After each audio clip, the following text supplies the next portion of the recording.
Assalamualaikum warahmatullahi wabarakatuh. Perkenalkan, nama saya Dela Rasa Witriwardani. Saya pembimbing Litnum 2025. Kami dari tim Rakusa Literasi Cangkuang 1. Tantangan bulan ini yaitu mereview majalah Hibar. Pada kesempatan kali ini saya akan mereview cerita yang ada di halaman 29 di bagian sastra dan budaya yang berjudul Di Tengah Kumandang Azan oleh David Riyadi, Kepala Sekolah SDN Bojong Kunci 3. Selamat menyaksikan. Baik, cerita ini mengisahkan seorang anak kecil yang bernama Amir yang sedang berpuasa bersama kedua adiknya, yaitu Mira dan Irma. Pada sore hari, Amir merasa menyesal karena telah memarahi dan membentak Mira yang sedang menangis sesenggukan karena dia merindukan sosok seorang ibu yang sedang bekerja di luar negeri atau menjadi TKW. Amir merasa menyesal karena dia kelepasan melampiaskan emosinya karena dia juga sedang menahan lapar karena perutnya keroncongan. Kemudian dia merasa lelah karena seharian dia sudah bekerja menyusuri jalan untuk mengambil botol bekas ya, alias dia bekerja sebagai tukang rongsok.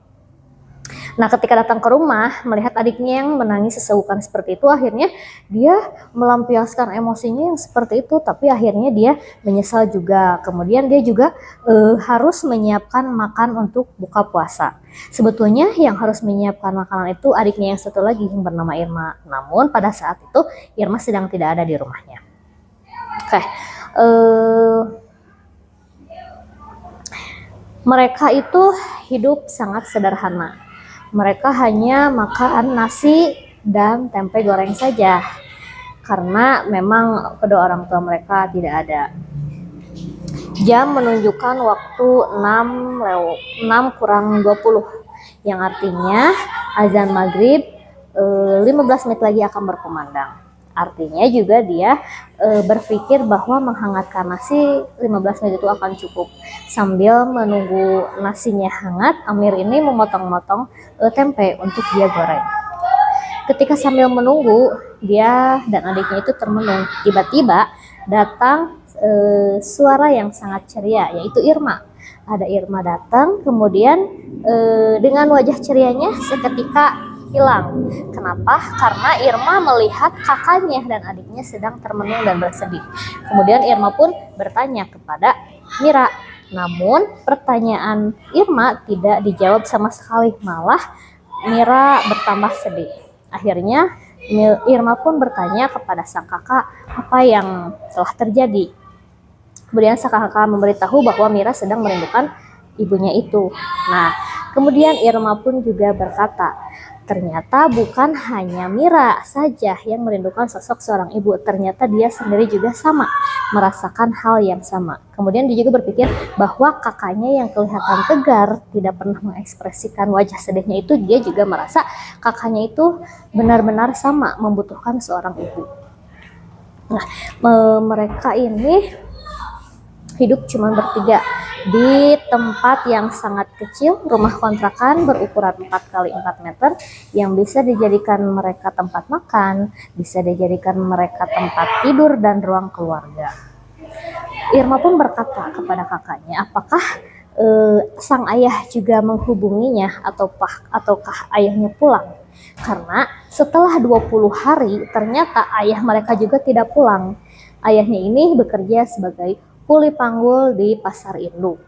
Biasanya seminggu sekali ayahnya pulang. Cuman sekarang sudah 20 hari ini ayahnya tidak pulang. Makanya mereka tidak bisa mengetahui kabar ibunya sendiri juga. Karena mereka tidak punya HP gitu ya. Sebelum mereka hidup sesederhana ini, awalnya ayah mereka mempunyai jongkok di pinggir pasar. Namun ayahnya itu terkena tipu. Akhirnya merugi. Dia kerugian itu sampai puluhan juta. Yang pada akhirnya si jongkonya juga beralih tangan. dan rumah mereka terpaksa juga harus dijual, dan akhirnya mereka terdampar atau ngontrak di ruangan yang kecil, dan akhirnya ibu mereka juga terpaksa juga harus menjadi TKW. Kakaknya Irma hanya bisa memberikan dukungan, hanya bisa memberikan dukungan, terus membujuk Mira supaya Mira tidak bersedih lagi, dan mengajak Mira untuk berdoa. Karena katanya, kata Pak Ustadz, orang yang berpuasa itu akan dikabulkan doa-doanya. Akhirnya mereka bertiga juga berdoa supaya ayah ibunya itu cepat pulang. Ya, di akhir cerita seolah-olah doa mereka itu terkabul. Saat azan maghrib dikumandangkan, dan pada saat mereka sedang meneguk air putih mereka, dan kata mereka berbuka puasa itu hanya makan. Untuk takjil ini mereka hanya meminum segelas air putih. Nah, ketika mereka meminum segelas air putih, tiba-tiba terdengar suara mengetuk pintu. Mereka saling memandang, dan Irma yang akan membukakan pintu. Setelah Irma membuka pintu, ternyata yang datang adalah ayah dan ibu mereka. Sontak Mira dan Amir pun keluar, dan akhirnya mereka kembali bisa merasakan kehangatan keluarga. Terima kasih. Sekian yang dapat saya sampaikan. Mohon maaf bila ada salah. Wassalamualaikum warahmatullahi wabarakatuh.